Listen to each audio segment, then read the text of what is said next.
Good evening, ladies and gentlemen, and welcome here to the Flatout Racing Network's coverage of race number 7 of the 62nd season of the Rolling Thunder Gaming Talladega Challenge Series, here back at the high banks of the Talladega Super Speedway. 2 races remain here in the regular season until we put the playoff grid together. 5 drivers currently locked in via win, 1 former winner each getting the top 20 in points, and a plethora of drivers hover above and below that 12th in the standings cut line. A lot of drivers might be eyeing tonight as a must-win situation. I'm Seth Cole, alongside once again Zach Rogers. He was in the booth a couple of weeks ago, got behind the wheel of a car last week at BSR, joins me up here again tonight. Zach, you've gotten a taste of what it's like out there in the Stampede, if you will.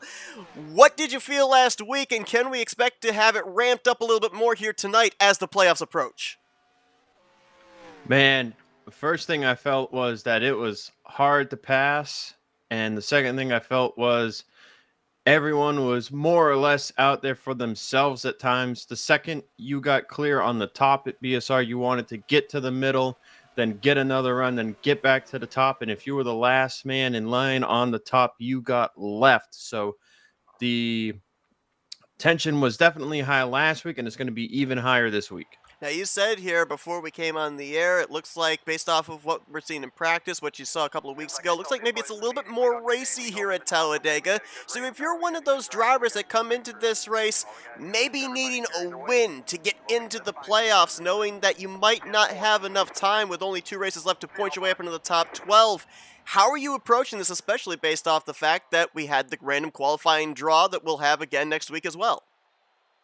Well, if you got the starting position at the front of the field that you needed, you're going to want to try and stay at the front of the field at all costs. If you are at the back of the field, you're going to have to take some risks, take a gamble, maybe stay out. If there's a quick caution, stay out, hope for another caution.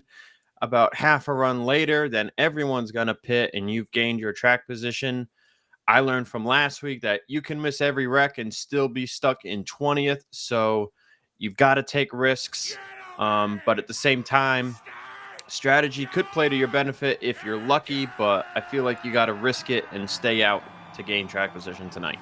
Command is given. 36 cars will roll off of pit road behind the rusty little tribute pace car.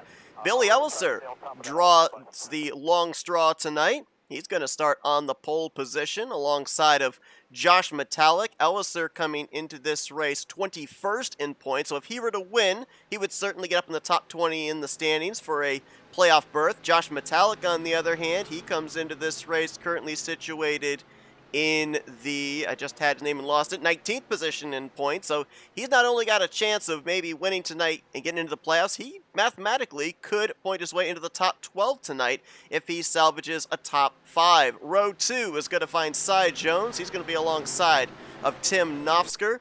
Jeff Crivello shares row number 3 with John Godfrey. We'll be talking a lot about that 7-Eleven here tonight because he is that aforementioned driver who has a win this year, ended up picking up the victory last time we were here at Talladega 2 weeks ago, but he is outside the top 20 in points, so needs to get into that top 20 barrier to be able to have it count towards a spot in the postseason. Terry Bombard and Wiley Coate, they're back in row 4. Chris Emery, former winner on the season, is going to share the rest of the top 10, I should say, with Jason Scheck. Ulysses Sandoval's back in row 6 with Bernie Mobbs. Graham McDonald and Rodney Sullins are back in row 7. Row 8, we find Chuck McClure and Jeremy Jeffries, the winner from the season opener. Randy Waugh, Brian Schilling, they're going to be back in row 9. Schilling, another former winner on the season. And the top 20 will be completed with Doug Hulick and Jessica Shelton. Back in row 11 is where we'll find Mike Mangialardi and another former winner on the season, Joe DeSpirito. Wayne Pribnow, Denny Carroll, they'll be back in row 12. Row 13 finds Mark Pagli and Donnie Garrett. Grant Wesley, points leader, way deep in the field as they'll be back in row 14 with Javier Negron making his debut here tonight. Top 30 complete with Greg Palmer and Keith Bynum. Hank Middleton will be back in 31st. Bob Dixon, 32nd. Bob Seminara deep in the field in 33rd. 34th will be Greg Lovell. And then 35th and 36th in the final row tonight, Tom Dixon and the defending winner from last week, picking up his first career win of the series, Brian Rawson. 66 laps tonight. Green flag is out. 2 races left to make it into the playoffs. I've lost my cameras. Heck of a way to start the race. Oh no. Ellis are going to try and clear himself on that inside, jump up in front of Metallic as they get the run off of turn 2. Not able to do so. Metallic with the push from Novsker. It looks like he's going to lead the field into turn number 3. Grant Wesley coming into tonight, as mentioned, the points leader. We'll be keeping an eye on the 88, who starts very deep in the field. He's got a chance here tonight to mathematically wrap up the regular season championship. 34 points over Brian Schilling. If he leaves tonight, 49 points or better over second place. No mathematical way anybody, even with a victory, would be able to take that regular season championship away, and that garners 15 extra bonus points when the playoff grid is put together for driver 88. Yeah, and Grant might be starting deep in the field, but expect him to get to the front of the field as quickly as he can. Looking at his season so far, he has not had a finish outside of the top 10. Lowest finish is 9th. 4 of those finishes are 3rd or better, 2/3 and 2 seconds. So Grant has had quite the regular season, still looking for that first win of the season, and maybe he can get it tonight and clinch the regular season title to boot. Certainly got that consistency, you're right. Kind of reminds me a lot of Joe DeSpirito last season. Didn't finish outside the top 5 the entirety of the regular season races. Did driver number 24. Grant, not quite the average finish in the numbers that DeSpirito put up last season, but definitely enough to keep all the hounds at bay to keep that points lead, as top 4 have got themselves single-filed out. 5th place is the battle. Bernie Mob's on the bottom. Jason Scheck on the top in the 81. And there are a number of drivers in the field here tonight that could be the proverbial X factors. It's unlikely, even if they were able to win here tonight, that they'd be able to get enough points to get up into the top 20 in the standings. Jason Scheck being one of those drivers. Obviously, we mentioned about Javier Negron making his debut here tonight. Number of other drivers that have made limited starts, like Greg Lovell or Keith Bynum, Doug Kulik. They're just too far down in the point stands that even a victory unlikely would get them enough points, even with a good run next week as well, to get up into the top 20 in the point stands. But that's not going to deter them from trying to pick up what for a couple of them would be their first career wins in the series, because we've already had 2 first-time winners here in season 62.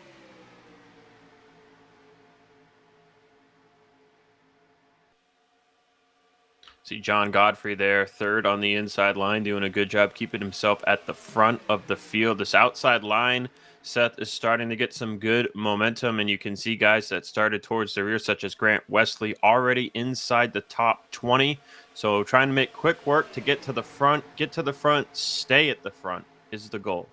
I also love it how I'll give the co-commentators some notes before we go green. I mentioned the fact that here at this racetrack, the middle line is preferred.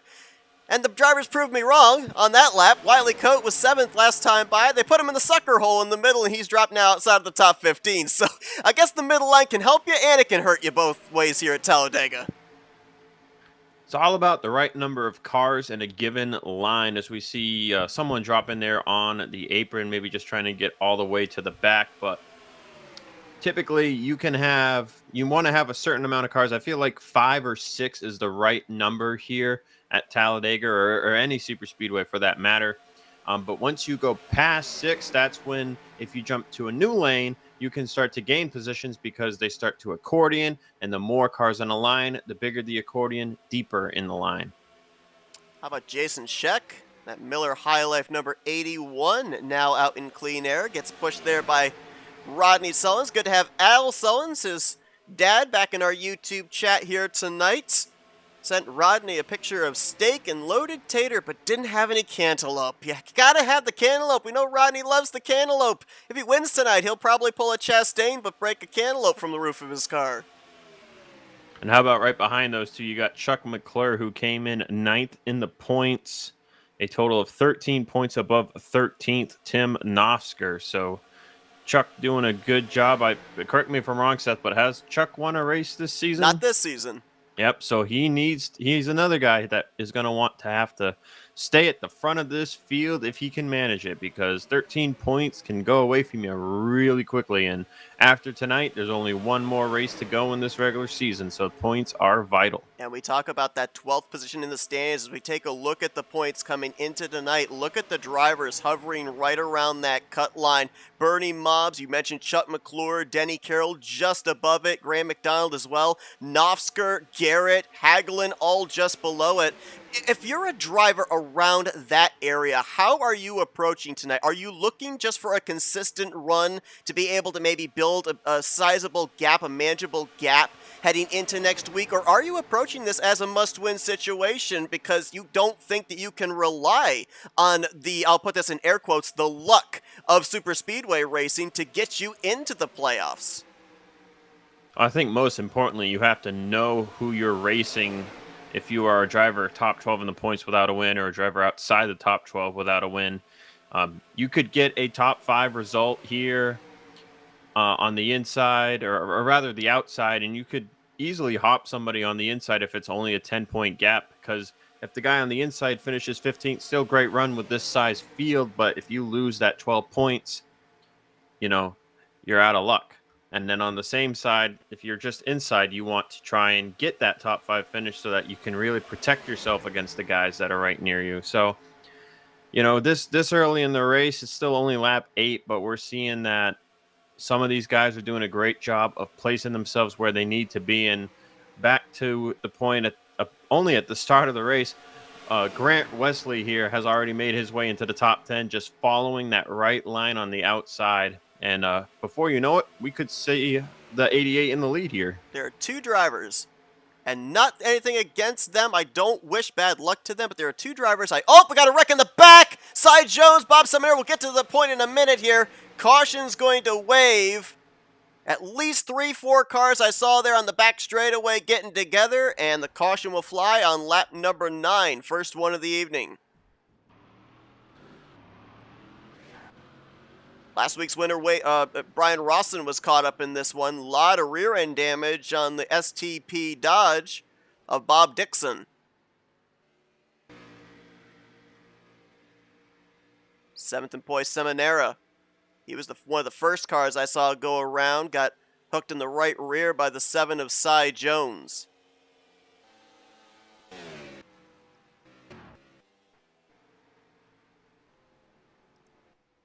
Jason Scheck brings us back to the caution. This caution, the timing of it kind of interesting, kind of right in the center of a fuel run for these drivers. As we go back, take a look and see what happened midway down the back straightaway.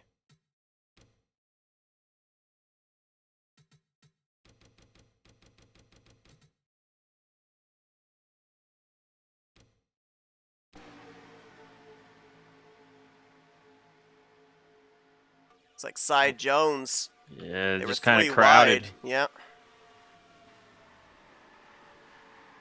Bob Dixon with some hard contact to the inside wall with the rear end. Brian Rawson, your winner last week, was around. Almost looked like Cy kind of got tight down there on the inside, and Crivello was able to get a run on him. That's how they got in that 3-wide situation, maybe. Man, Brian was trying to get by their Days of Thunder style and slammed the back end of Bob Seminara, so we'll have to see what kind of front end damage the 6 might have. Rawson coming into this race 14th in points after his victory last week, so he was in the top 20, just trying to keep himself up there, and he will go playoff racing.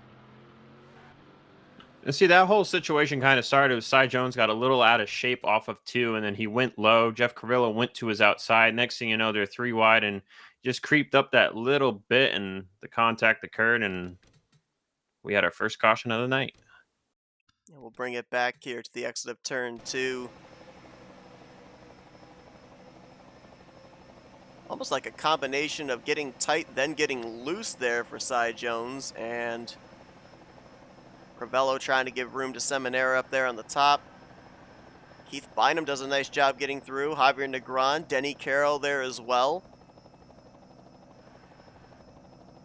Interesting, a couple of those drivers that I mentioned right there, Denny Carroll being one of them, Seminara involved in that incident, both of them involved in the final 4 on the winner's side of the bracket challenge here tonight. Bob Seminara taking on Grant Wesley. Denny Carroll taking on Joe DeSpirito.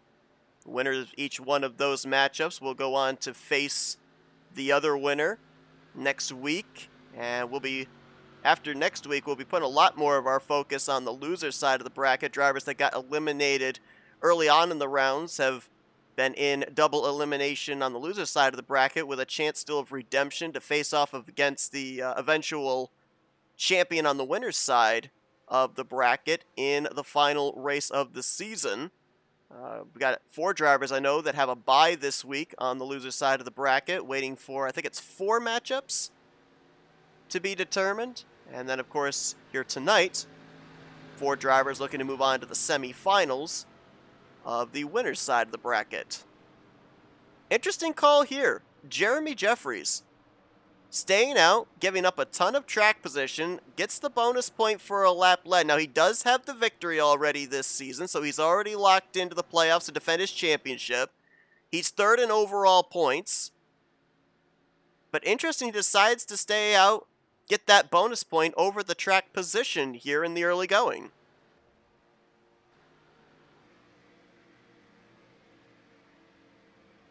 Seeing a couple of guys here topping off on fuel.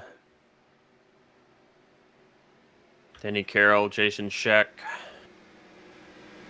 Grant Wesley, one of those drivers. So 55 to go here where they're pitting. Drivers might be thinking they could save half a can if it were to go green from here.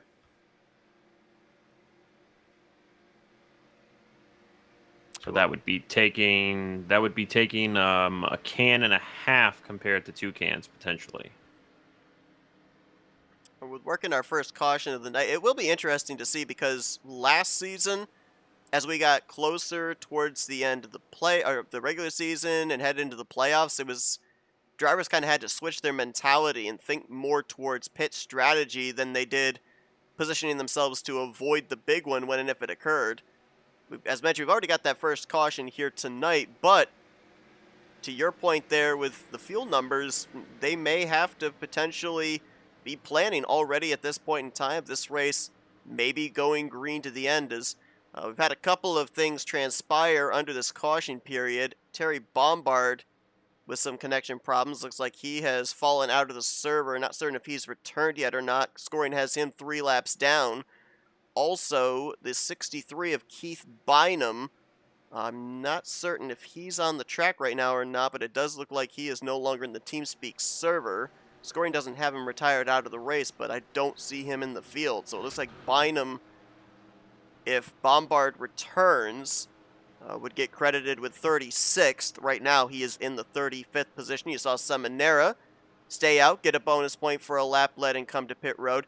We talk about a lot of the drivers that are trying to lock themselves in via a win, drivers that are trying to get up above the top 12 in points. How about drivers that could lock themselves into the playoffs via points here tonight? As mentioned, that buffer that you want to have is 48 points. And for a number of drivers, I see Jessica Shelton up here inside of the top 5 of this restart. Brian Schilling right behind her. That's 2nd and 4th in points. If they finish out tonight inside the top 5 or top 10, have 48 plus points between themselves and 12th, regardless of what happens next week, they know they're going playoff racing. They're locked in. And Keith Bynum did not retire, but is actually, he might be coming back, it seems. Maybe just a potential weird issue. Yeah, looks like he's connected back to the server. He's back on TeamSpeak, but I'm not seeing him in the race server. We'll have to wait and see if he comes back. Maybe just a game crash, potential issue, but he is now a lap down. Saw a bunch of those drivers set that came down a full lap ago come back down and top it off again, so they might for sure be good to do that can and a half strat. If it goes green from here, would probably see them pit lap 52 for that mentioned pit stop to be able to pull off that can and a half. And that will save them about 3 to 4 seconds. So if there's a group of them, if they get formed up, they utilize that strategy, get grouped up right off a pit road, they could hold that gap. or at the very least, they would get the track position they would probably be wanting because now they're all at the back of the field. Grant Wesley, the points leader, one of those drivers that has elected to take that top off you were talking about. Last week's winner, Brian Rawson, in that category as well. Chuck McClure going to be the one to lead us back to green. Got Milt Surratt in our chat. Hi, guys. Couldn't race tonight because of work. Just got home. And favorite thing on Thursday night is watching the replays or live. Milt, sorry you're not on the track, but great to have you in our chat here tonight. Another driver we'll be keeping an eye on as well next week. Kelly Causey taking a provisional this evening. He will be in a must-win situation to be able to make it into yet another playoff appearance here in the Talladega Challenge Series. But as lap 14 goes on the board, Chuck McClure gets us back under the green flag with Rodney Sullen sharing the front row. Number one thing I'm curious about here on this restart, Seth, is not at the front, but at the very back, and that's the 6 of Brian Rawson.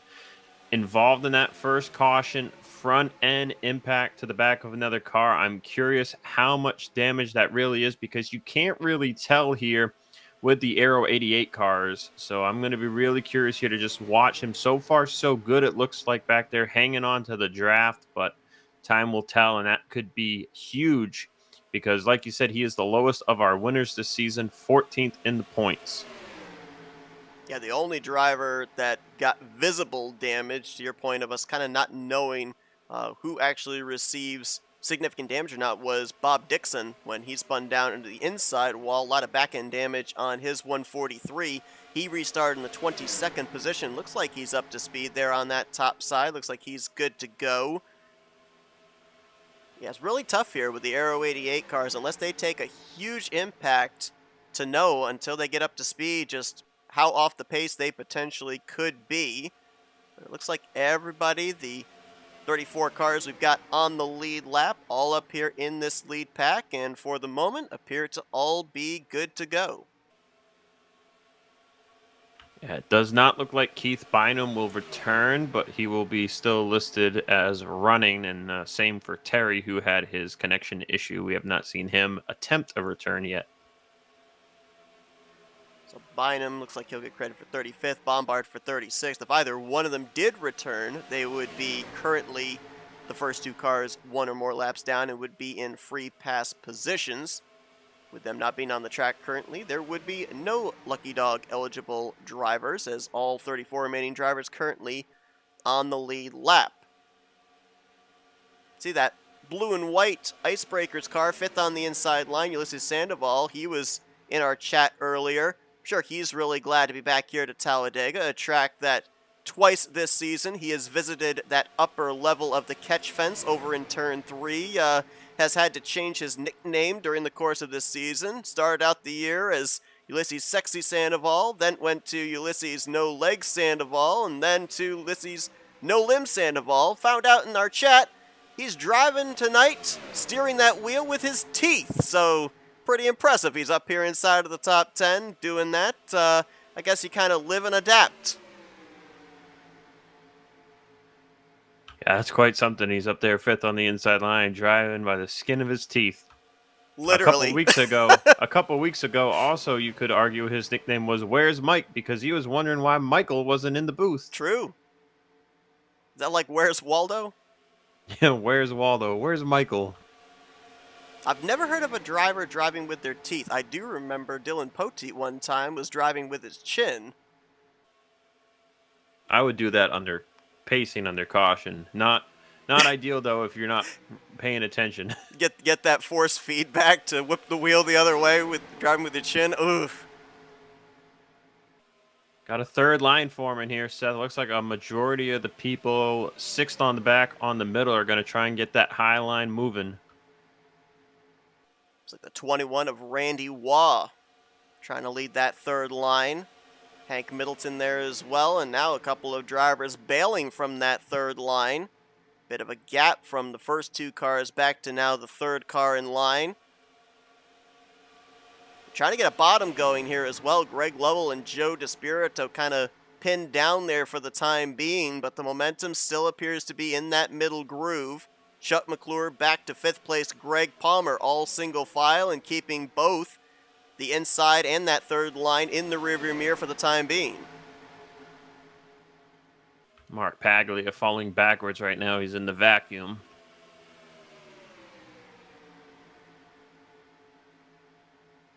Looks like the 44, Wayne Prib now up there in that third line. He's making good forward progress.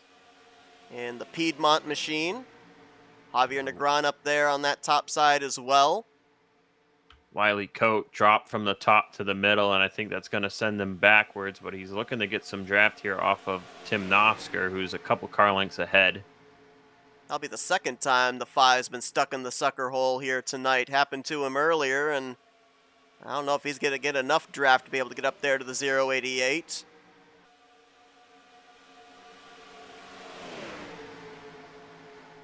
Greg Lovell's jump to the middle. That leaves Despirito leading the bottom. Yeah, we talked about Grant Wesley working his way up through the field very quickly. How about Seminara? We saw him lead that lap under caution, gave up a ton of track position to do so. Restarted out back and has already fought his way up almost into the top 10. Last time by, scored in 11th, right there behind his teammate John Godfrey and Joe Despirito. That car went for a bit of a spin, caught some air, and got hit by the 6 of Brian Rawson. Doesn't look like he's any worse for wear, as they are catching the 63 of Keith Bynum. Has returned into the server, albeit currently, well, he was multiple laps down. Looks like the admins went to work, got him all but 1 lap back, but he'll lose a second lap here as they'll pass him under green. Yeah, I'm seeing in chat that Keith is having issues getting his TeamSpeak to work, which TeamSpeak has been rather buggy for even myself the past few months, and that can happen, but it seems like league admins here are quite understandable about that and are going to let him run out there on the racetrack. Tim Nofsker now up to the third line. Jason Scheck going to help him. Nofsker right there on the bubble, around that 12th in the standings cut line, 13th coming into tonight. 1 point below 12th in the standings. Didn't get the best of run last week as Ulysses Sandoval out of shape in the 096 through the tri-oval. Nice save as he had 2 left side tires down on the apron. Almost. Yeah, that stacked him up for sure behind him. Nice job of saving it for Ulysses. And good job by everybody behind sorting that out, because that could have been bad. Tri-oval wrecks are usually some of the worst to try to avoid. That sets up a big run for Hank Middleton and Randy Waugh, and they're trying to figure out where they can go with it. Looks like Hank's going to just kind of stay in the middle here. That's currently a 8-car breakaway. Very minor breakaway at that. You see Grant Wesley up here behind Randy Waugh. 12th last time by for the 88. This time by, as scoring updates itself, still scored in the 12th position. One of those drivers that started out back, topped off the fuel tank under that last caution. I was going to mention before we had that yellow, he and Chuck McClure may be 2 of the drivers the most fun to watch when they don't get the benefit of a qualifying draw and start the rear of the field to kind of play a little mini game of how many laps it's going to take for them to get up to the front of the field. Grant had been able to work his way up into the top 10 within about 6 or 7 laps. Usually takes about that long for Chuck McClure to get up there as well. A lot of fun to watch these drivers be able to slice and dice their way through the field. Here we go. Here we go. That third line's forming up, and the bottom's coming back as well. They're going to try and split these 5 guys and throw them all in the vacuum. Sandoval has Hank Middleton behind him. Greg Lovell leading the charge in that third lane as they got tight, and there they go. Randy Waugh up and almost over, I think, as they're scattering back there, and they're still crashing. Mark Paglia caught some air there. The front wheels came off the ground. I believe I saw our points leader Grant Wesley in the middle of all that. You are correct. Now, Cy Jones had just lost the draft, so that really benefited him, and Bob Dixon had lost it a couple of laps ago, so that'll help Bob Dixon get caught back up. That looked like a similar thing to the first caution, except this time they were 3 wide immediately off the corner, and there was just no room. Looked like a bit of a tight loose there from the bottom car. I saw two cars getting out of shape. One was the 2 getting tight off the corner in the inside line, and the 22 of Greg Palmer in the middle line, it looked like, and it all just kind of culminated from that. Yeah, Hank Middleton and Joe DeSpirito both got tight, but it was DeSpirito who went up into Greg Palmer, sent Randy Waugh around, got Grant Wesley out of shape. Then Grant actually had it gathered up, but got clipped again by Palmer. Paglia gets involved, and Wiley Coate had nowhere to go as well. How did Tim Nofsker keep his car pointed in the right direction? Because there were about 3 hits he took that probably should have directed his car, if anything, into the outside wall, and it never happened.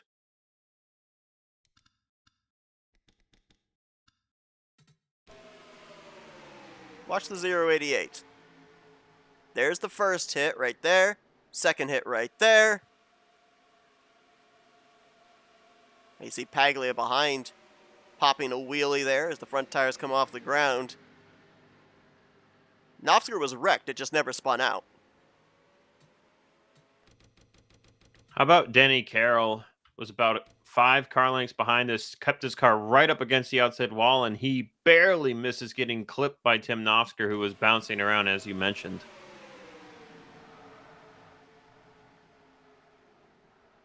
If there's such a thing as a harmless blowover, that's what Randy Waugh had right there.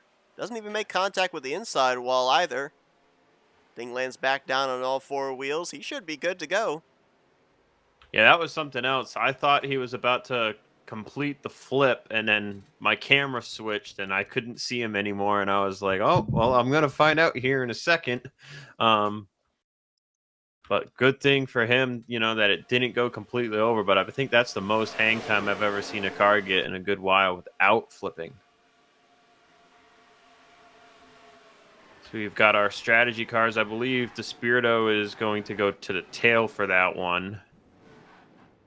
Jason Scheck has stayed out. Brian Rawson. Wayne Pribnow. Grant Wesley. Cy Jones. I believe everyone else has pit here from Rodney Sullins on back. Now, this is an interesting caution, Seth, because where we're at right now, lap-wise, I would think everyone here is going to want to top it off, unless you've got to take that risk for track position and hope for another yellow, because we are right at 40 to go. Drivers should have an opportunity here to pit this time by and next time by. Next time by would be the safe bet.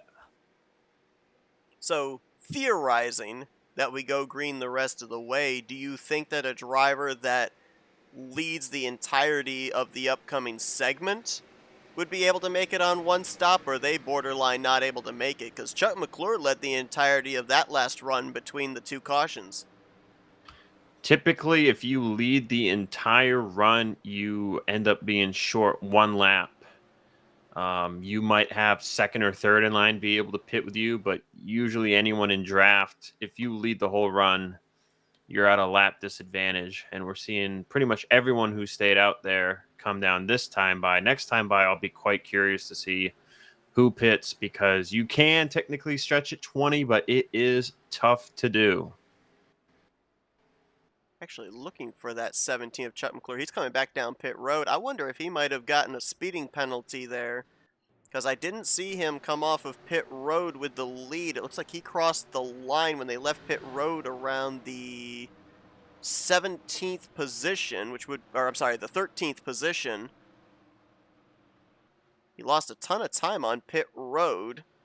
And as consequence, it looks like Rodney Sullins will more than likely be the one that will bring us back to green. Brian Rawson, last week's winner, staying out and getting himself a bonus point for a laplet. Interesting, a lot of these drivers that are either in with a win or around that cut line, all putting a lot of emphasis on that extra bonus point, realizing just how close the point standings are. I think I remember seeing a statistic in the pre-race post here this afternoon that I think they said that 12th through 24th were separated by something like 29 points. I mean, that's crazy just how close together the point standings are right now. with 12 drivers we know confirmed going to make it in on points, not counting the race winners. Yeah, that is correct, Seth. So you've got Joe DeSpirito and Graham McDonald both with 163 points, and it's 29 points back to Cy Jones in 24th. I'm seeing a lot of drivers clutching right now, so I'm not sure if they're all going to come back down here to top it off or not. I feel like that would be close, even with clutching under pacing to make it. Now, I know Brian Ross, and I was looking at his onboard. He was not clutching, so he's going to top it off here. See if anyone follows him. Pretty much everyone that pit first time by. Oh, here we go. Brian Schillen's coming down. Jeremy Jeffries is coming down. I think some of those guys were hearing from their crew chiefs that even if you clutch here under this yellow, you're going to be close, making it that 20 laps to 20 to go. Josh Metallic, Paglia, McClure, Wesley, DeSpirito, Knopfsker, Wayne Pribnow, all coming down pit lane, getting what might be that all-important last little drop of fuel, depending on how the rest of this race plays out. You see Keith Bynum going around, the only driver on track that was a lap down. He fell 2 laps down. One of those laps lost under green, so he'll get one of them back here, and he'll be the only driver 1 lap down. Another caution would put him back on the lead lap, as Rodney Sullins will elect the inside line for the restart. Shares the front row with Jessica Shelton, Ulysses Sandoval, Greg Lovell, Hank Middleton going to be the top 5, followed by Billy Elliser. They're a little staggered there on that outside line. John Godfrey, Bob Seminaire, Chris Emery, Denny Carroll is going to be your top 10 here for the upcoming restart as we approach the halfway point. And this is the call you have to make. You know, I talked about risks during the warm-up lap. John Godfrey, Billy Ellis are both staying out here, opting not to top it off after pitting first time by. And that's because they can't afford to be in the back, because that could be where the wreck occurs. You want to be at the front. If the wreck occurs and goes your way, you are at the front. You will stay at the front. So we see that out of John Godfrey. We see that out of Billy Ellisor. We see Bob Seminara up here, stayed out. Chris Emery's up here. So a lot of those drivers, Seth, that were on the bubble of whether it was top 12 or top 20, or in the case of Godfrey, got to get back in the top 20 with his win. They're playing the risk here, because if it goes green from here, they are going to be probably a lap or 2 short. Last time by was the first lap led tonight so far for Rodney Sullins. And he'll lead more than that as he'll bring us around here this upcoming restart. Our second restart of the night. So far, everybody that's been involved in the incidents this evening is still running, still on the lead lap. We've had some connection problems tonight, so a couple of drivers scored a lap down. Terry Bombard has not returned. Keith Bynum currently 1 lap down. With 34 drivers still on the lead lap, green flag back in the air. Lap 29 on the board. Sullins looking for that big push here through 1 and 2 to get clear of Jessica Shelton when they exit onto the back straightaway. Now, how about this, Seth? Despite being in the accident, because he pit first time by and then stayed out, Randy Waugh restarted 18th. I would think probably gained some of that track position back with all those late pitters that came to pit road at the 1 to green potentially. Indeed, I would say so for sure, yes. But still in it. Got, I would say, probably no damage out of that wreck. I mean, nobody hit him when he had that little blow over. He landed back on all 4 wheels. It's moderate damage, so he should be good to go. I think at this point, the only driver that we can probably confirm is off the pace due to his damage is Bob Dixon. You documented he was quite a ways back from that wreck on the back straightaway.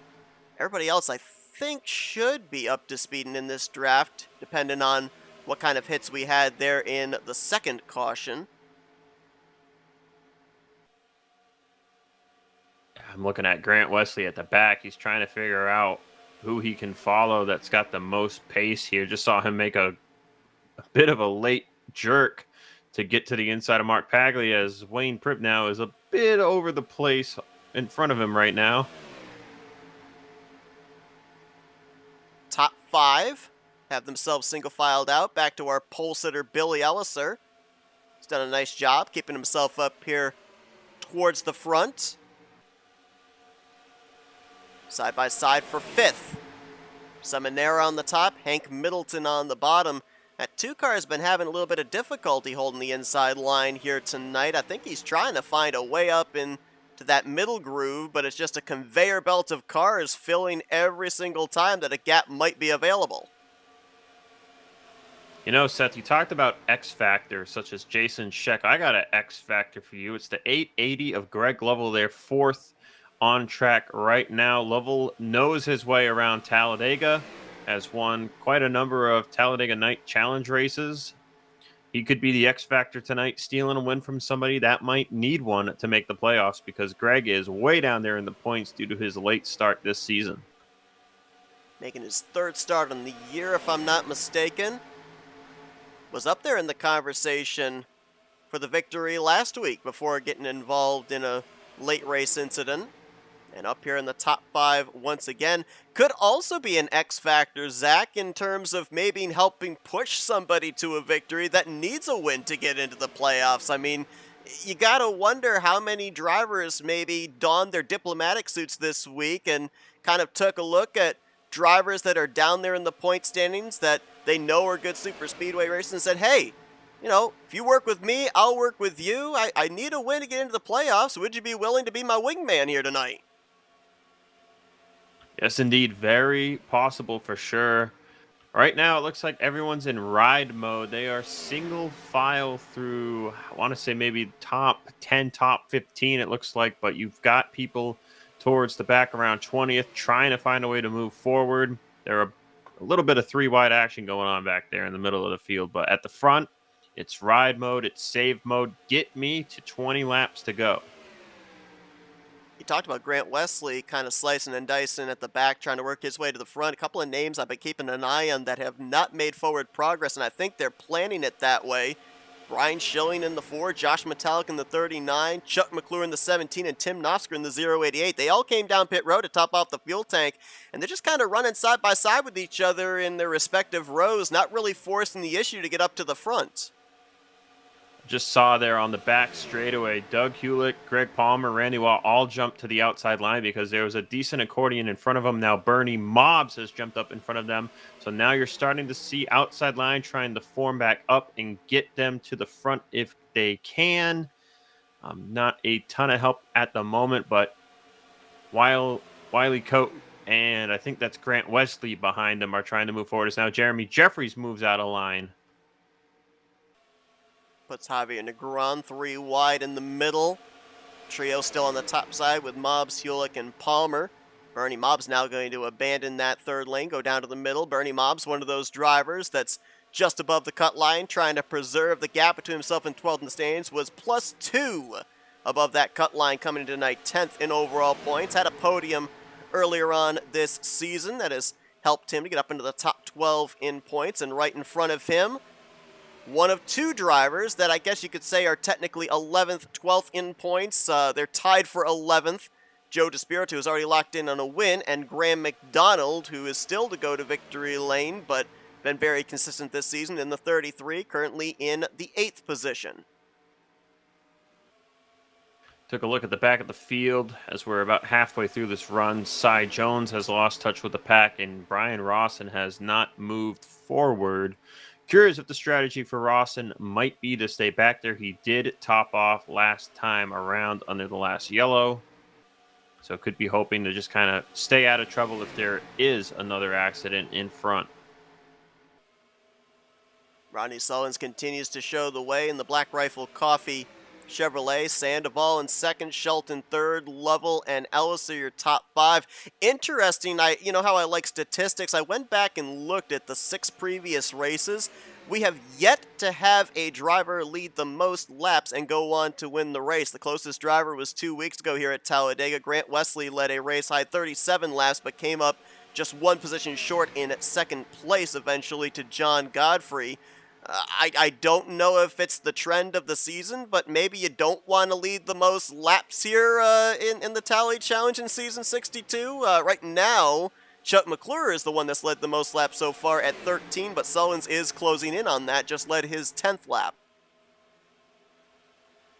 Yeah, and you asked me under the last yellow, was Chuck McClure burning more gas? Well, he was most likely, and I'll tell you, Rodney Sullins is burning the most gas right now as well. If this continues to go green, you might see the 38 pit by himself, but if some people are willing to sacrifice their fuel strategy to help him stay up to speed, you could see some people join him and then have those drivers hope for a caution after the cycle is completed. We've got a lot of movement of 3 wide back here around the 15th to 20th position. Hank Middleton was put in the middle there. Kind of ironic. Between Paglia and Doug Hewlick. Now they're kind of Oh, fanning. Oh, man, we nearly just had it right there. 23 nearly got hooked in the left rear by the 2. That was close. That stacks up that whole middle line. You didn't like the joke? it took me a second. That was That's kind of Come on, between a scale of 1 to 10. I'll give you a 2. Okay, I'll take that. At least it's not a 1 or a 0. Yeah. Anything above a 1 is a win. Well, that was a number pun because he's in 2. Aha! Well, I missed that one. That's scattering back here in the middle.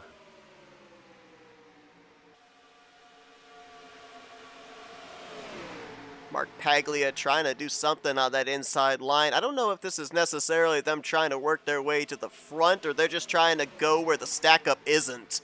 Because there's about 16, 17 cars all in that middle line. I mean, if you get a stack up around that 6th position, the accordion effect is going to be massive for that entire middle line. Well, Seth, the last race I was in the booth, we saw Joe DeSpirito do a bit of the shaky leg around this point in the race at BSR and then went on to win the race. And now I'm seeing Bob Seminara do the same thing. So maybe the 712 is going to win tonight. Maybe. It's been a while since Seminara's been to victory lane. Had a great run last week at Burnt Screwdrivers Raceway. Jumped up 5 spots in the stands away from the 12th place cut line to now 7th. Overall in points. Still only 17 points above that cut line, though, so not safe. I'm worried now because Bob is doing something that Joe was not doing, and he's just completely disappearing going into the corner, and that is scary if you're Denny Carroll. Seminara right now trying to hold on to 6th position. We've already had a couple of drivers plagued by connection problems here tonight. Seminara does not want to be one of them, especially this close towards the end of the regular season and in such a precarious position points-wise, as Sullins continues to show the way. Speaking of Denny Carroll, he came into this race 8th in the points. You've also got Graham McDonald right there behind him. Tied for 11th with Joe DeSpirito. Yeah, this is Denny's first full-time season. He's done a great job. As you mentioned, currently top 10 in the point standings, has done well consistency as he's moved his way up in the bracket series in a battle here tonight with Joe DeSpirito to move on to the semifinals on the winner's side of the bracket. I don't want to say under the radar, but, I mean, sometimes that's the best way to do it, where nobody really notices you there in the point standings, and then you pounce when the playoffs begin. You talked about someone being diplomatic with Greg Lovell. Well, Denny Carroll and Greg Lovell are great friends on and off the racetrack, and those two could be ones to work together here at the end. Potentially Greg helping Denny if they can get Denny in front of Greg. Oh, we've got a scatterer there. That's Doug Hulick on the inside of the apron there. I'm not sure if he might have got out of shape. We've been seeing turn 2. It's been that trouble spot, Seth. I just saw the 712 you were referring to is side to side there. He for a moment was down in the apron, and you notice now everybody has gone from the middle line right down against that yellow line to the bottom. I would assume these drivers are looking somewhere around, what, lap 46 to maybe come down pit road, 46 to 47 to be able to make it the rest of the way? If you pit on 46 and you come out of pit road to start 47, you should be able to make it, and then you run out, like, you probably start sputtering in the tri-oval or right at the line. we've had 2 cautions so far here tonight, so we have not yet had these drivers have to make a green flag pit stop, and by those numbers, the upcoming... Oh, we might not have to. Big save by Bernie Mobbs there in the middle of the corner. They were all out of shape off of the 40 of Javier Negron, and Cy Jones, who was about to be lapped, just went down pit road. I nearly just put the commentator curse on the field, I guess, but... whoa, Graham McDonald! He just got a big bump from Grant Wesley. And now Chris Emery going to move up there and try and take the momentum the 33 has, but... these drivers, it's looking like the pit stop, that if they make it under green, as we've got a couple of cars in the apron. We got a spinner down there on the apron, no yellow. It was down below the racing surface. Looks like he saved it. I think he did. There was a bunch of smoke, but nobody's pointed the wrong direction. Who the heck was that? See if I can find out.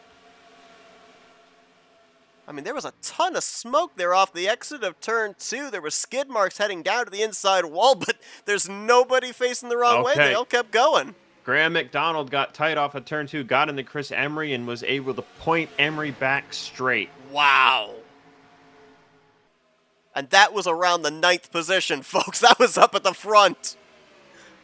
Okay, if you're Rodney Sullins, you've been leading this whole run. I'm not sure if he can go another lap. If he can go another lap, I'd say the whole field is gold. But if he has to pit this time by, it is going to be a heartbreaker. And this is going to be the money stop for these drivers, more than likely. Incidents coming onto pit road, more than likely won't result in a yellow. You've got to execute here. You've got to be perfect from start to finish to be up in the lead pack in the closing stages of this one.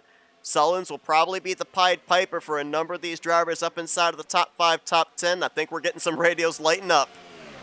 Everyone stayed out that time by, which kind of surprised me a bit, but I guess they've got better fuel mileage than I thought, or they just did a really good job clutching under that caution, and I think everyone should be able to make it from here. Grant Wesley leading an outside line there. Those are drivers up in that second groove that came to pit road under the last caution at the 1 to green. So you got to assume they're going to stay out an extra lap or 2. As I think we're going to have our top 4 at least on that inside line hit pit road, including leader Ronnie Sullins. And they're wrecking Ulysses Sandoval up and over off the nose of Jessica Shelton. Now that's in the grass, but don't know if it's come back on the racing surface. It is. Caution's going to fly. Yep, they're crashing all over the trial. Third caution of the night. Drivers that just hit pit road are probably going to have to pass through pit lane. If they take service, it may be a closed pit road, and they may get a 30-second penalty. Doug Hulick around here at the exit of pit road. Saw all of them in their stalls, Seth. This could be very interesting how the game sorts this, but I think you got to call him no teeth Sandoval now. Going to have nothing left. At least this time he didn't hit the catch fence, but that thing definitely went up and over. Yeah, Sandoval sits in his pit stall. All these drivers that took service, I don't know exactly how it works if you're past the commitment line, if it's considered not pitting under a closed pit, but it took a while for that yellow flag to fly, so a couple of drivers up towards the front might have been able to cross that commitment line in time before the caution waved. You got to wonder, too, for some of these drivers here. Yeah, I was just noticing the 5 back there of Wiley Coate. He might be out of fuel. This would have been right around when drivers had to come to pit road, and if they stayed out that extra lap, they might not have had enough fuel to make it back around. I think the 5 might be out. Bob Dixon looks like he's out. He's getting a push from Tom. Yeah, Wiley's out. He's stopped on the apron in 3 and 4. And I don't think anybody is, well, there's a couple drivers going by, but I don't think he's going to be able to get a push back to pit road. There's the 143 of Bob Dixon trying to coast it around. He's already down to 30 miles per hour. I don't think he's going to make it. He does have a pit stall closer towards the entrance of pit lane, but I don't think he's got too much ground to cover to be able to get to that point.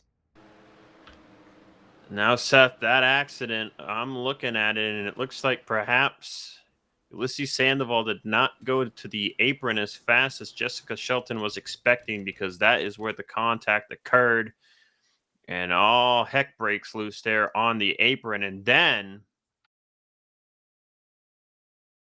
Jason Scheck was out of shape, came back up on the track, got Chuck McClure, and that sent many drivers around. And then we had a tri-oval catastrophe on our hands. John Godfrey was involved in that.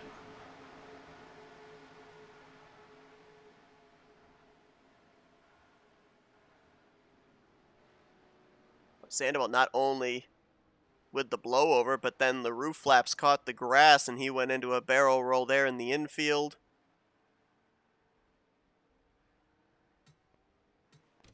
Right now, they are showing Rodney Sullins as race leader, so I think if they got on pit road, they might be safe. They might have been okay to do their service. I think it's if you enter it and it's closed that you have to drive through. I'm not sure. I'm surprised that Wiley Coate is still sitting on the apron. I would have thought he would have called a tow by now. Or the game would have called it for him. I'd be a little worried about that hit for Chuck McClure. I mean, that was head on into the outside wall after the 81 of Scheck came back up and swept him up. I am quite perplexed on what is going on with the number 5 here. He's just chilling down on the apron. Might be away from the computer? Maybe? I'm not sure. I don't know. I'm surprised it didn't call a tow, though. John Godfrey collected up in this. Keith Bynum in the 63 was involved. I believe he was Lucky Dog eligible along with the 7 of Cy Jones. I don't know if being involved in the incident, if he will be able to get the free pass or not. We're going to show real quickly here a slow motion aerial view. I think it's when the 81 comes back up on the racetrack that the caution is thrown. Rodney Sullins, the race leader, clearly hits pit road before the caution comes out, gets to that commitment line. What we got to watch for is we basically got to watch back. We'll bring it to this camera view. Watch the flagman on the left side of your screen and how many drivers get across that line before the yellow flag is waved, before the red flag comes out right there. So it looks like Sullins, Garrett, Elliser, Seminara, Javier Negron, Hank Middleton, and I can't tell who that is behind him, Bernie Mobbs, all made the commitment line before the caution actually flew. They would be able to take service, I do believe. Pit road would have been open at the time they crossed the line. Any other drivers after that, pit road would have been closed, and they would have either gotten a 30-second penalty or more than likely an EOL penalty when they came off of pit road. Yeah, that sounds like that checks out. Wiley's rolling again. Oh, maybe he was just away from the computer and he let the car rolling on the apron. That's tough, though. I think he just went 2 laps down. Might have had maybe the game minimizer or something, too. Something like that. Got it out of harm's way on the apron. But to your point, going to be losing some laps here. And he probably will get one of them back. But you see the lucky dogs up there on the top side. Cy Jones, Keith Bynum, they'll go around, get their laps back. They actually, after scoring updated, were -2. So this will put them both at -1 when we go back green. And I don't know if this had anything to do with just the damage received from the blowover and the barrel roll, but the reason for retirement for our only DNF of the night, official DNF I should say, Ulysses Sandoval, is an engine valve. I'm wondering if maybe he downshifted, and that's what caused the contact between him and the 9 there coming to pit. I don't know. Yeah, unfortunately, we cannot really tell in this server.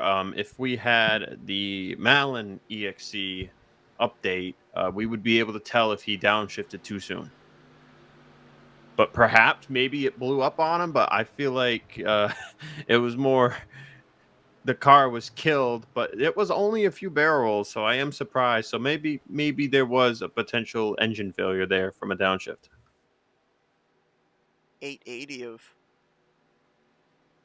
Greg Lovell was down the apron for a brief moment. Now he takes his slot back in 7th place as we'll get ready to go back green. Fuel no longer will be a concern. These drivers will all be able to make it now from this point on. So we can turn them loose and get them ready to get to that white flag. Hopefully that checkered flag under green flag conditions. Rodney Sullivan's going to lead us back to green. Billy Elliser in 2nd. Donnie Garrett 3rd. Grant Wesley 4th. Josh Metallic will complete the top 5. Jeremy Jeffries 6th. Greg Lovell in 7th. Chris Emery, Brian Ross, and Denny Carroll going to be the top 10. I believe by that count we've got 3 of our former winners up here inside of the top 10. And there's so many different storylines that you have to follow as you get closer towards the end of the regular season. Another storyline is all of these drivers that are former winners this season, they want to be the first repeat winner of season 62, rack up another 5 extra bonus points towards their playoffs recalculation, and the 1, the 000, and the 6, all in that conversation here for what potentially could be the final restart of the night. As we go back green, that caution worked out great for Brian Ross. And bit of a checkup on the inside line here, though, on the restart.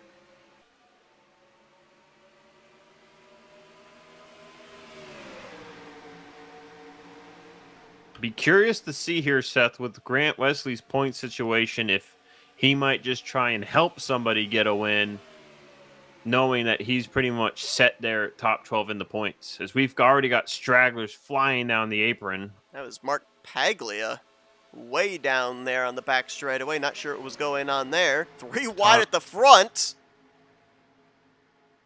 Tom Dixon was slow. It looks like he might have broke a gear. He went down to the apron right on the turn 1. They kicked the 26 of Billy Elliser up the outside line, and that slowed up the middle for a moment. Now the inside line has got the momentum, and Donnie Garrett's gone to the lead. Paglia got his left sides right on the apron transition and about looped it. So that was why he was down all the way on the apron. Donnie Garrett 15th in points. A win could lock him in. A top 5 could get him into the top 12 in points, but here comes that middle line charging back again. Sullins, Wesley, Jeffries, all lined up together along with Chris Emery and Denny Carroll. Little side draft, little pinch down there from the 38 to the 77 as they'll be dead even off of 4. A win for Rodney Sullins would be huge. Seth, 25th in the points coming into this race. Just 24 points out of the top 20. Chris Emery tried to get up in that 3rd line, but Nofsker was already to his right rear, nearly had contact around the 9th position. Rawson pushing up on the inside line into the 000. These drivers are not given a whole heck of a lot of room here as these laps tick away, getting closer to that point of no return. And that will bite them if they are not careful, Seth. We've already seen it happen once. I'm going to be watching everybody here on this inside line, especially someone 3rd, 4th, 5th in line on that bottom. If they've got a car really tight on their door, it could spell calamity. And here at the end, you want to go, go, go, so it could be the big one.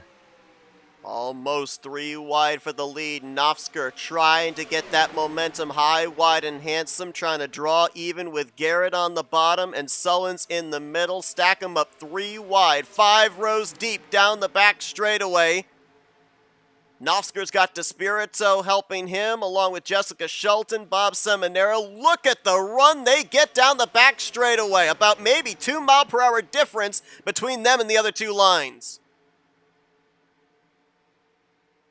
What can each line cook right now, Seth? That's the big question. But overall, what is the pack cooking? Because it's about to be a crock pot of fun or a crock pot of disaster. Because, man, we are getting fun now. And so far here tonight, Maybe our third caution was our biggest wreck, our hardest hits, if you will. The first two cautions, not a whole lot of damage sustained. But with the Hornet's Nest we've got up here at the front, one little mistake, we may have our biggest and most violent wreck of the night. Graham McDonald got a little close to Emery. Emery was able to jump up and give him room, but that about caused Emery to dump the 9 of Shelton. Tom Dixon's taken the 45 back behind the wall. He'll join Ulysses Sandoval and Terry Bombard out of the race. Wiley Coate currently scored 7 laps down in the 5 car. And a couple of drivers with damage running at the very back of this pack. Doesn't look like they're able to draft up to the tail end of the group. Mark Pagley in the 28, Greg Palmer in the 22. So they're hoping for a little bit more of a race of attrition here to be able to pick up some spots in the closing stages. Rawson got a good run there, 4th in line on the bottom, jumped in front of Rodney Sullins. And we're crashing. Tim Nofsker's around. Jessica Shelton's around. Here it is. It's the big one. Chris Emery's around hard into the outside wall. And we are racing back. Not many of them left. Keith Bynum, Bob Seminara, Jason Scheck, Hank Middleton, all in that. As side by side off of 4, Greg Lovell on the top with Brian Rawson. Donnie Garrett on the bottom with Josh Metallic. Lovell's going to be almost clear by the time they get back to the start-finish line. 10 laps to go, 4th caution of the night. And we're setting up for a shootout here this evening at Talladega. Well, I told you, they were cooking something. And a number of those drivers involved in that incident were running up inside of the top 10. We've seen it all season long. A lot of drivers that are consistently up at the front the entirety of the evening. All it takes is just one small mistake and a potential top 10, top 5, maybe even a win evaporates. You lose all your track position and don't have a whole lot of time to be able to gain it back. Tim Nofsker has been on the receiving end of that a couple of times here this season. That's why he's currently on the outside looking into a playoff position, and it bites him again here. This time off of turn 2 and onto the back straightaway as he was trying to lead the charge of that third line. Yeah, and we saw the foreshadowing of this a couple laps ago, and Graham McDonald got tight on the bottom, and he got tight on the bottom again here, got into Jeremy Jeffries, and triggered this, and away we went. Hank Middleton got into Bob Seminara, Jessica Shelton and others already spinning, people trying to miss it. Jeffries actually gets his car back going straight pretty quickly. Can't say the same for Emery or Shelton, who are just praying that they don't get hit. Cy Jones does a great job turning left to miss Chris Emery at the last second. Some of these guys got really lucky, and just really great drivers out there to not hit anybody, but also just coming so close to doing so. Javier Negron makes his way through. That was a big break for Mark Pagley and Greg Palmer. They needed this caution to be able to catch back up. And oh my gosh, I just looked at the scoring pylon. Josh Metallic, who crossed the line in 4th, mechanical problem here under pacing. He blew it up. That's a shame. Oh my gosh. Had just picked up the pace car going into turn 3.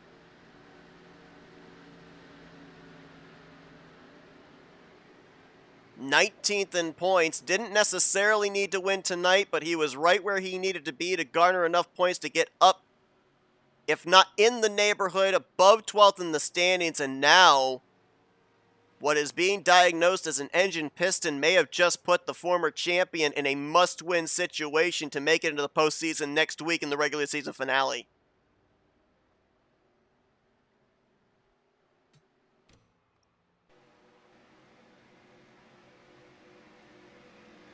Talk about some drivers here that got involved in that accident. You know, since everyone is good on fuel, it's going to be hard to move back forward to where they were running with so few laps to go. One of those drivers is Chris Emery, 5th at the points, has that win, could afford this, but is going to need to have a pretty good run next week, depending where he finishes here. His gap to 21st coming in tonight was 69 points, I believe. So he had a very good gap here, but he could lose some of that depending on where some people finish.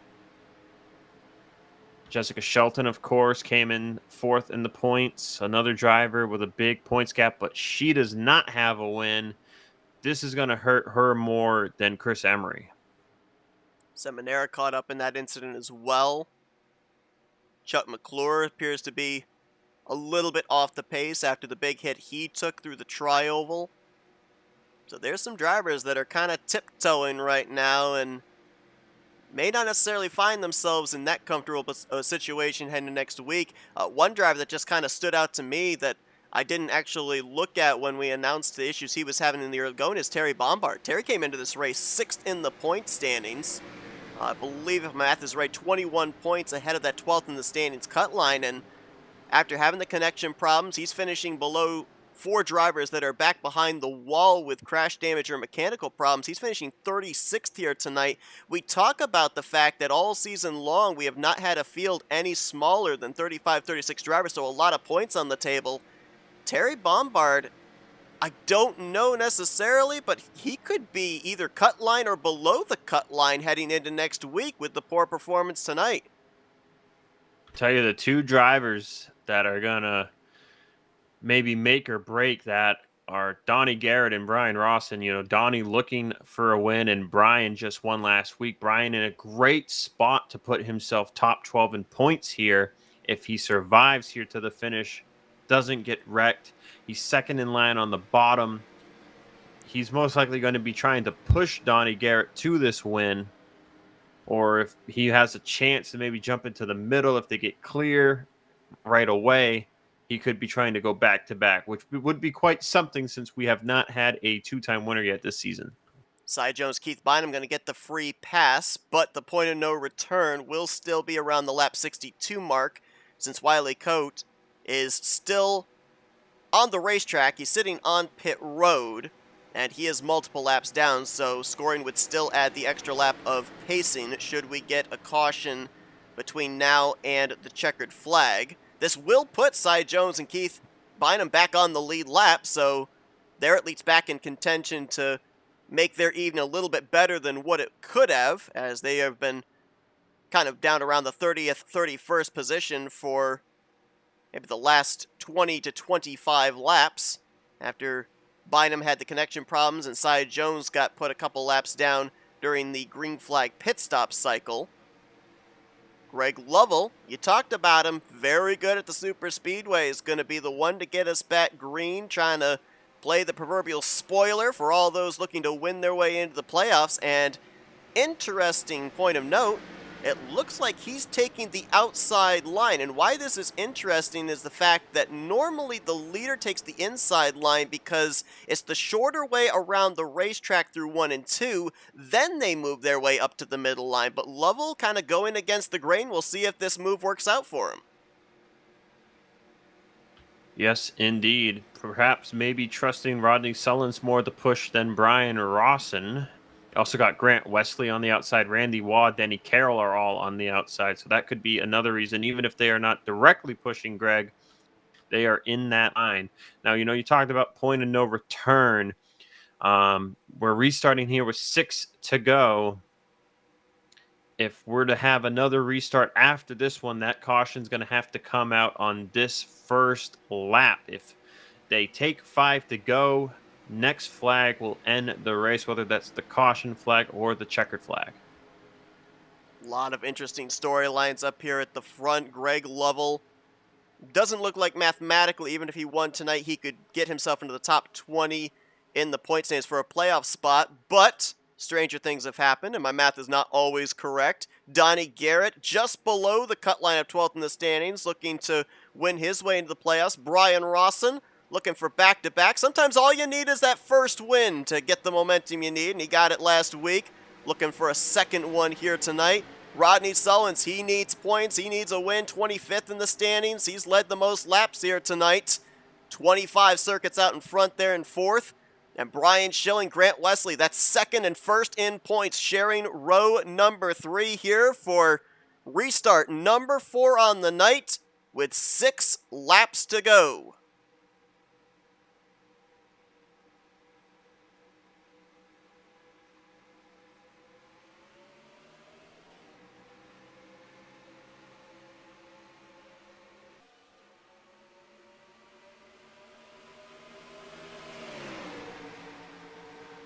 Randy Waugh is peeking up there, looking to maybe start a third line here.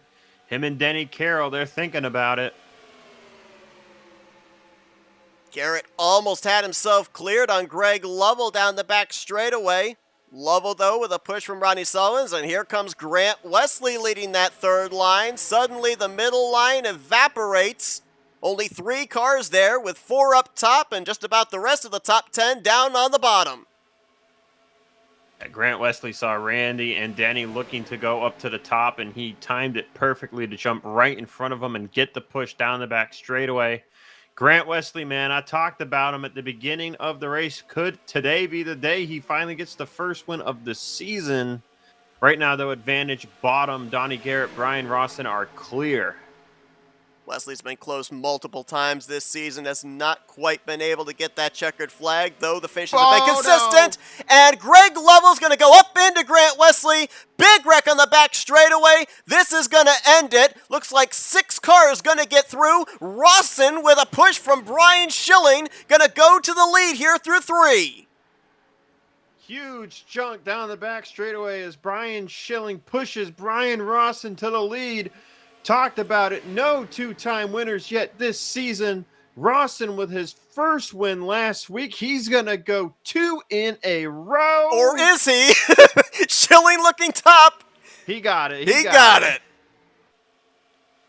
How about that? This is giving me Keith Hugh vibes from a few seasons ago when he started out as a rookie and got 2 victories in the first 4 weeks.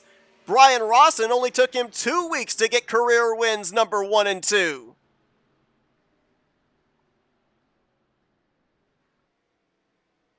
I'll tell you what, Seth, it was Graham McDonald once again there on the bottom that got tight. And that's just going for everything you got there at the end. We got several cars smoking. And you knew it. You knew it the second they started going sideways, and nobody was lifting because it was racing back to what was going to be wherever you're finishing. Denny Carroll is scored 22nd. Jeremy Jeffries 25th. Saw Keith Bynum going flying through the air there.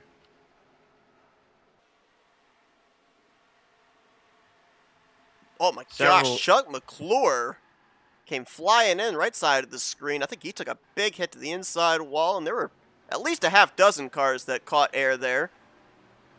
Several drivers have retired right away here. Wayne Pribno has retired.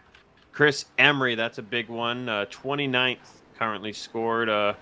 If Wiley Coate gets by him here, which I believe he will, he's only 2 laps down. That'll put Emery 30th. Hank Middleton, Jason Scheck also have retired.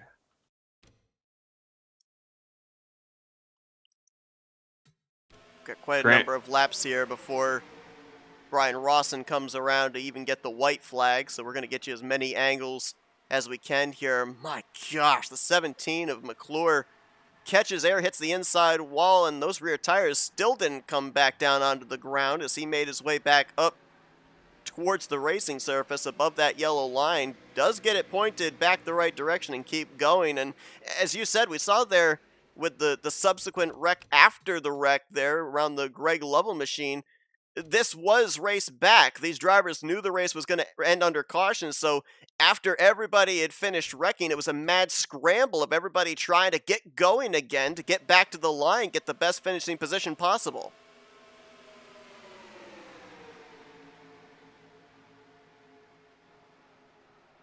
Jeremy Jeffries in the Goldfish car right there. He and Grant Wesley. There's been that fight between the two as to who has the golden horseshoe. I don't think either of them had it here in that one. Did you see the amount of hits Doug Hewlett got in the 23? He was getting pinball down on the bottom, upside down. Then his car comes all the way back on the racing surface, and he gets slammed again, and they were still wrecking. And that crash kind of started almost a little bit with Greg Lovell, too. He was up at Grant Wesley's store. Then he swung down on exit. McDonald came up. Oh, and they wrecked again in 3 and 4, Seth. Jeremy Jeffries got into Hank Middleton. We'll cover that here in just a minute. We're going to see the pinball you were talking about here with Doug Hewlett. First tag by the 41. Oh, man, he took a shot into the inside wall as well. Almost the same trajectory as Chuck McClure did. Oh, Hank Middleton downshifted, I think, by mistake right in front of Jeremy Jeffries and blew the motor. That's what happened there. That was insult to injury for Jeremy. Number of the drivers that are still running, as you pointed out, are smoking. More than likely, they're going to have to get some black flags cleared for dropping debris, but trying to salvage what they can here. Here's Middleton. Looks like he got through the initial wreck. Oh, nope. Took a shot into the back of Greg Lovell.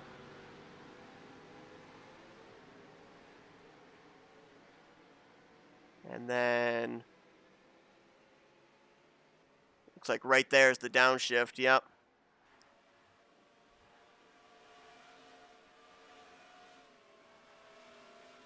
Only a few drivers who were right there around the accident made it out of there. That was Joe DeSpirito, Rodney Sullins, and John Godfrey.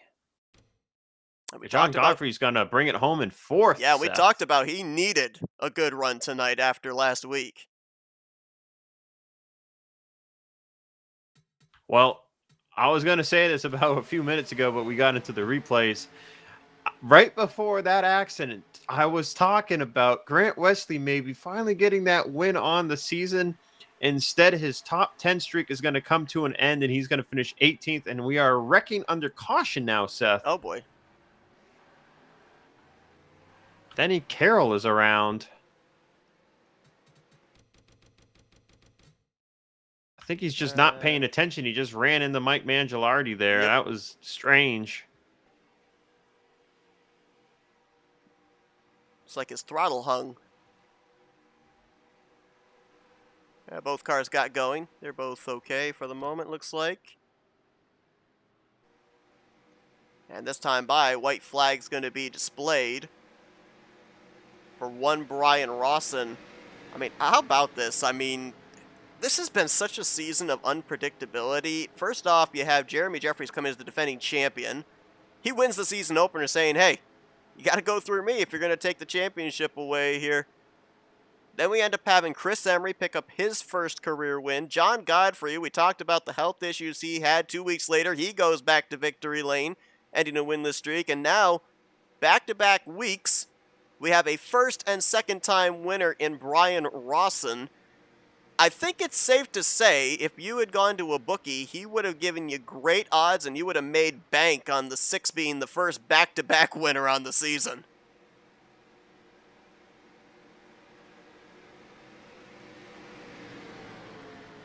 Trying to see if I can't pull up statistics here for Brian's season.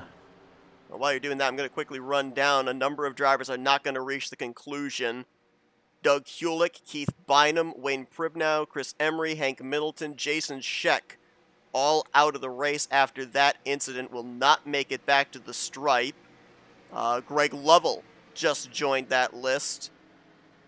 And already prior out of the race, before that incident, Metallic, Tom Dixon, Ulysses Sandoval, and Terry Bombard. So it looks like we're going to have 24 drivers finish out this race under power.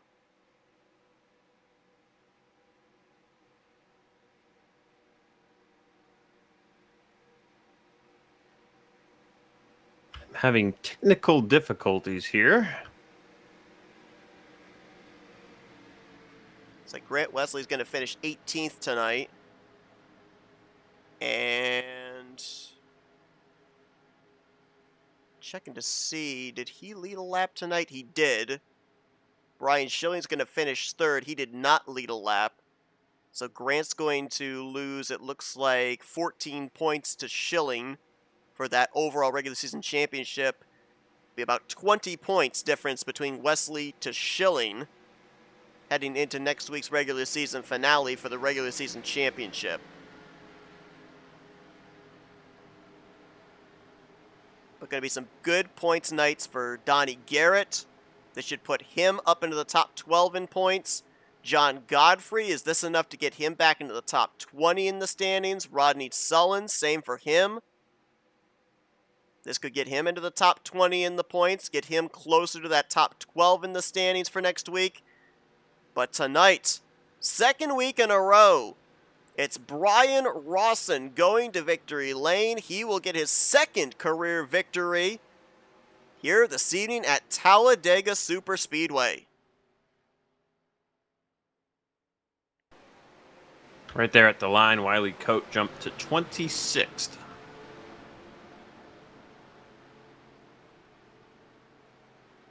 Yep, did return to the track. And to your point, picked up about 6 positions right there. With taking the checkered flag, he would have more than likely finished around 32nd had he not come back up onto the racetrack and picked up those valuable positions. All right, Seth, my phone has finally cooperated.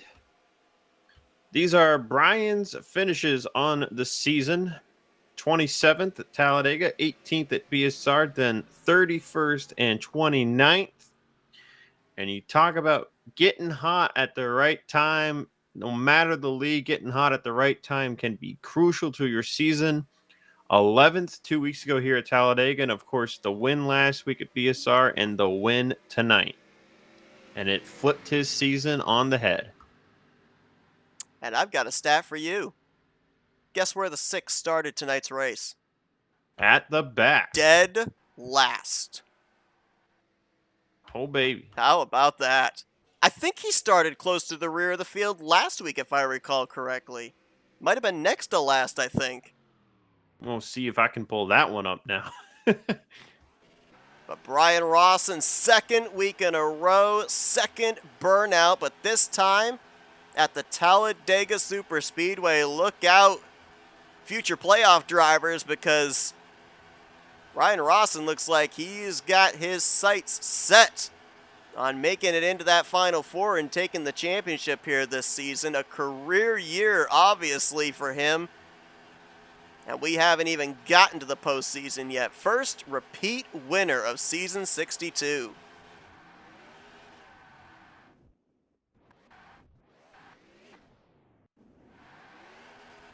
We'll be talking with him along with our other 2 podium finishers, Donnie Garrett and Brian Schilling. We'll run you down your official results here as well in just a moment. Well, Seth, I'll tell you what. He started last week, too. Did he? Oh, my gosh. Wow. Now, I know that we've had drivers win back-to-back races in the series, but have we ever had a driver have back-to-back last-to-first challenges? I don't think so. Actually, nope, wait, I'm sorry. Last row, but not last. 39th out of 40 cars last week. Okay. But still, okay, so last it's row to still first challenge, is that what we call it then? I guess so. Okay. We'll coin that it was phrase. Inside row last week, outside row this week. Still starting that back. That counts to Yeah. me. That's the last row. Yeah. I mean, if the car on his outside got a better jump on the initial start and crossed the line, and he crossed the line in last, then that would count, right? We may be clutching at straws, but we're still going to count it. How about this, Seth? Now, here's something, and now this is a coincidence and a half. He was on his outside last week, but he was on his inside this week, and that was Tom Dixon. Wow. Started together in the last row last week, this week, just opposite lanes. That's crazy. How's that for a statistic? That is crazy.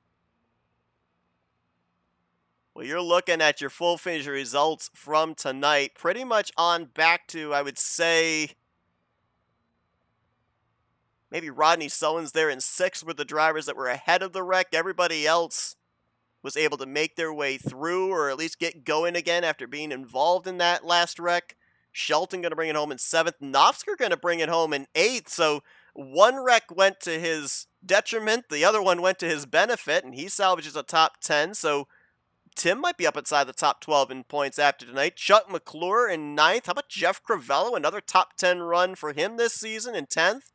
Mark Pagley and Greg Palmer. We saw those two trying to desperately hold on to the draft with about 15 to go. They'll get 11th and 12th. Javier Negron, good debut for him here tonight. Brings home 13th. Pole sitter Billy Elliser in 14th. Randy Waugh in 15th.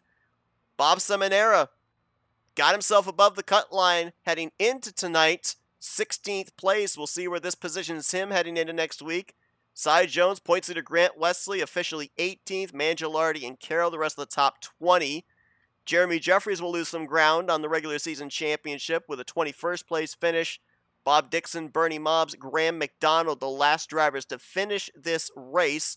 That was your 24 cars on the lead lap. Wiley Coate finishes in 26th, 2 laps down. Greg Lovell right between the two of them there in 25th. And there you see the list of drivers out of the race. Hewlick, Bynum, Pribnow, Emery, Middleton, Scheck, all involved in that last wreck. Metallic, Dixon, Sandoval, and Bombard out of the race for incidents prior to the race-ending caution. Will be interesting. A lot of big names not getting the best of finishes here tonight that were around that 12th in the standings cut line, like Metallic and Bombard. We'll see what kind of a situation they'll be in heading into next week's regular season finale under the lights at Burnt Screwdrivers Raceway. But now we'll head into our FRN. Oh, go ahead. Real quick before we get to the interviews, I just want to tie a tiny little knot. Didn't finish in the same position, but Tom Dixon did not finish tonight or last week. Just to add a little bow on the whole Tom Dixon, Brian Rawson coincidences here. Gotcha. Yeah, Dixon finishing 34th here this evening in the Batmobile car. 32nd last week. It's been a tough season for that driver, but a couple of drivers that got some good runs here tonight in the conversation for this victory in the closing stages. We're going to be talking with them. Let's kick things off with the driver that brings it home in 3rd place tonight. Let's dial up. Second in the point standings, Brian Schilling. User was moved. Hey, Brian, it's Zach and Seth up here in the FRM booth. You got us? Yeah. Well, first off, good job on being ahead of that melee on the back straightaway, but it was the Brian and Brian show there for that final lap, that final half lap, I guess you could say, coming around to the caution. We saw you push Chuck McClure to a victory earlier on this season. You were looking to get one for yourself tonight. Made that move up there on the top side. Did you need that 3rd place car to go with you, though, to make it happen? Probably. I had a little bit of momentum, but I didn't think that it was going to be enough anyways. Even if I had the help, I just figured, hey, why not give it a try? I mean, all I'm going to lose is 1 spot, at that point. So.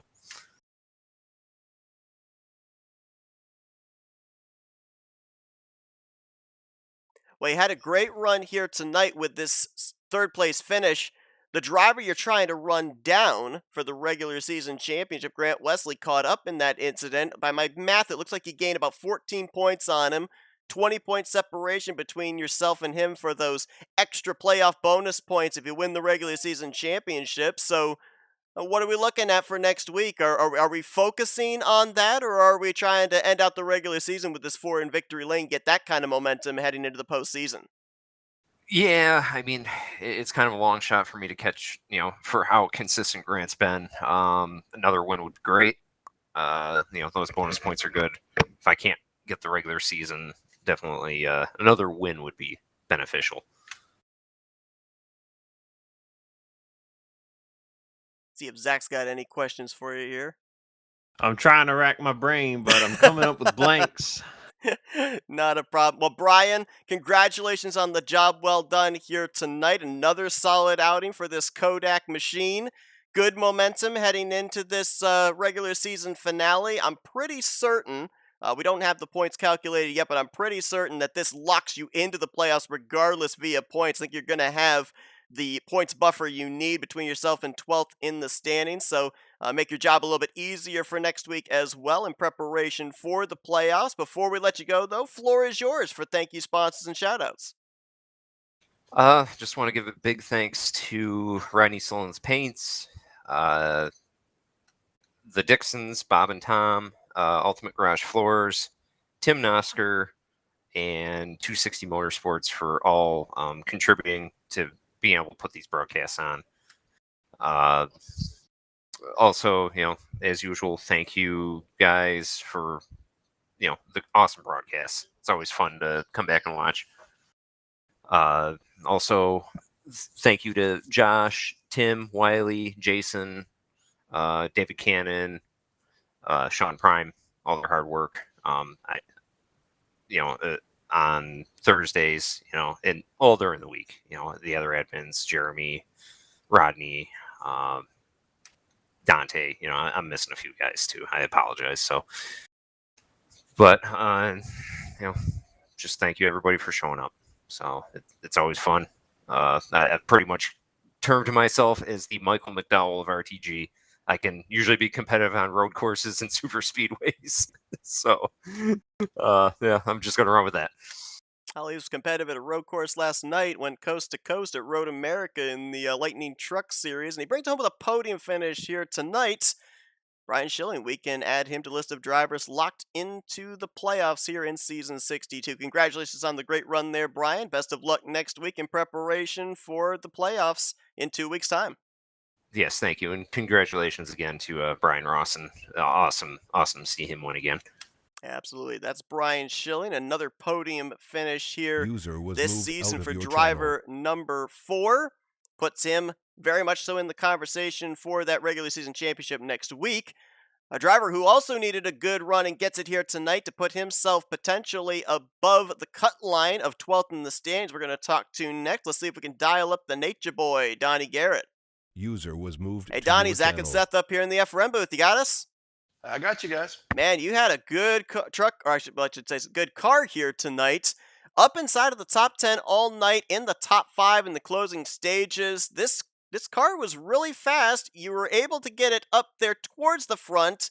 Couldn't quite get it out in clean air in the closing stages there, though. Was there anything you could have done to get around the 6? Because you were one of just about a half dozen drivers that got through that melee on the back straightaway. No, not much. I was watching it in my mirror, and about that time the 6 shot underneath of me, and then I saw the caution come out. And I'm like, darn. So I was like, I wanted to get to get behind Schilling as fast as possible, to basically try to maybe get back by at some point. But yeah, it just second place though. I needed that. I mean, I'm 15th in points and trying to get in this chase, and so I didn't want to do anything stupid. Yeah, let's talk about the. I got a question now. Right. I'm cooking now. Donnie, you talk about the importance of the second place run tonight. Where does that put your mindset for next week compared to if you had not gotten this good finish tonight? Well, I mean, I got to see the points first, and I think RLM's down right now, so I don't know where I'm going to end up at. But I know the guys that were around me had trouble in that wreck, so I might be up even in the top 10, maybe if lucky, top 10, top 11.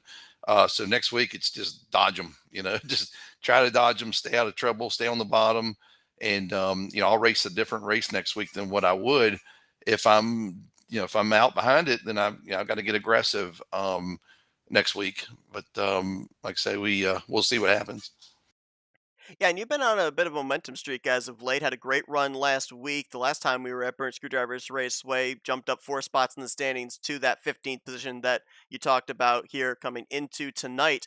With that being said, any takeaways from last week that you can then apply to the upcoming regular season finale to secure yourself a spot in the postseason? Yeah, just trying to take my time. I mean, I qualified 27th, I think it was tonight, and when you're back there, you got to take your time. You can't rush to the front or you're going to get in trouble. And so I stayed on the bottom, kind of just worked my way slowly, methodically to the front, and just stayed as good as I can and try to have good pit stops. I got into Grant wrecked or something there on pit road, and he kind of clipped me, and that put me back towards the back. And I think I went back in and topped off, and just kind of I got lucky that when that caution came out, I was about 10 feet on the pit road. I might have been a car length on pit road when that caution come out. And that put me back up front. So I was able to pit. And so that was just, one of those lucky situations that I got involved in. Well, now, Donnie, I'm curious there in that situation, because we were talking about it under the caution with who had pit just first time by and who had elected to go back down and top off. How How nervous would you have been if you had not been on pit road and you would have had to drive through to make it back around without running out of gas? Oh, I was good on gas, but I mean, I had a lap. I think I put it right inside to where it would top off and not put anything extra in. That way, I didn't want to stay in there any longer than I had to, and that was the lap I needed to do it. But I could have went one more lap, and but like I say, yeah, if that caution would have come out before I hit pit road, that would have changed my whole night. And but like I say, sometimes it's better to be lucky than good. A great runner-up position here tonight puts you in a pretty good spot there. Maybe be able to play some defense next week in the regular season finale. This should put you above that 12th in the standings cut line into a playoff position. Congratulations on a great performance here tonight, keeping yourself out in front of the trouble in the closing stages. And before we let you go, Donnie, the floor is yours for thank you, sponsors, and shoutouts. Well, we'll take RTG and all the admins over here. Got some bad news about a little bit ago.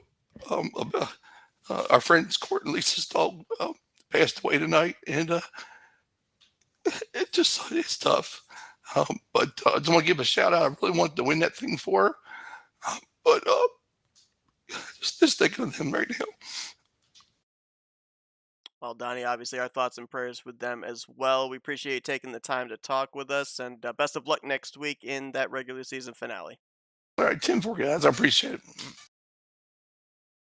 Donnie User was Garrett moved bringing it out of home your in the channel. second position. Let's see if we can go down to victory lane now. Two-time winner in season 62. Let's dial up Brian Rawson. User was moved to Hey, your channel. hey, Brian, it's Zach and Seth up here in the FRM booth. You got us?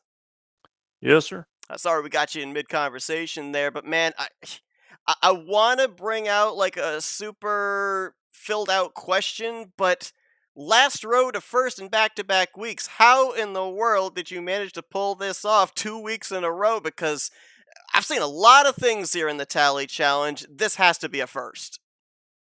You know what, man? It just right place, right time. That last caution kind of fell, and I was in the right place and was able to capitalize on it.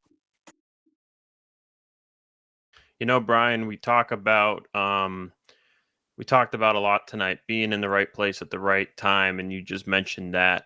Um, I want to say you've been doing this start at the back thing all season. Correct me if I'm wrong, but how has that played for you in good hands or in bad hands? As we've seen you really turn it around here these last few races. Don't get me wrong. You can get the bad end of it sometimes. I actually haven't had any good, events from it. I've been caught up in wrecks, the first three races for sure. But I enjoy it, man. I like driving through the pack. To me, that's a lot of excitement than just running around in front. But it works out sometimes. Sometimes.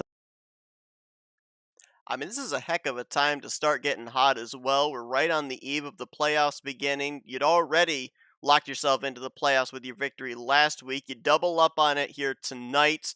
Some good bonus points when the playoffs are put together. This is going to propel you even higher in the point stands, and we know that based off of regular season standing positionings, that also determines how many bonus points you end up getting towards the playoffs. I mean, I asked you last week with your first career victory how you felt as far as momentum approaching the playoffs, but now with this second victory, the confidence level's got to be at an all-time high, right?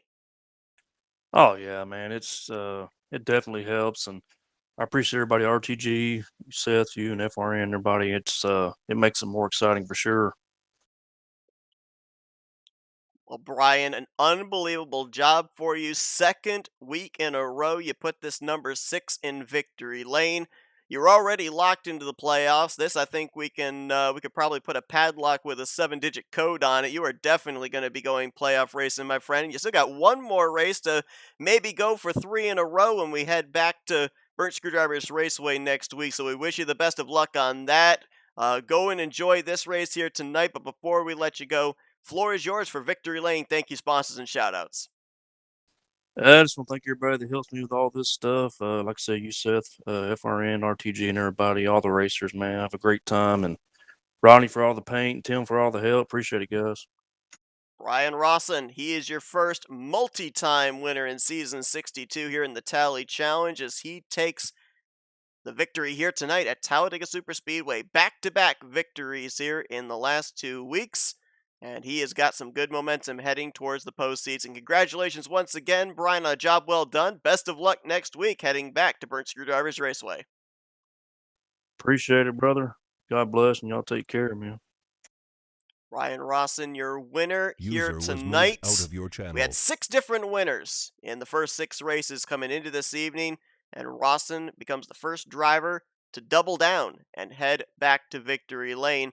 You heard there from Donnie Garrett, the RLM Arena having some problems. The point standings are not available, so that means, Zach, it's just more incentive for everybody to tune in next week, see what the point scenarios look like, who's in, who's out, who's got a shot, who's in must win.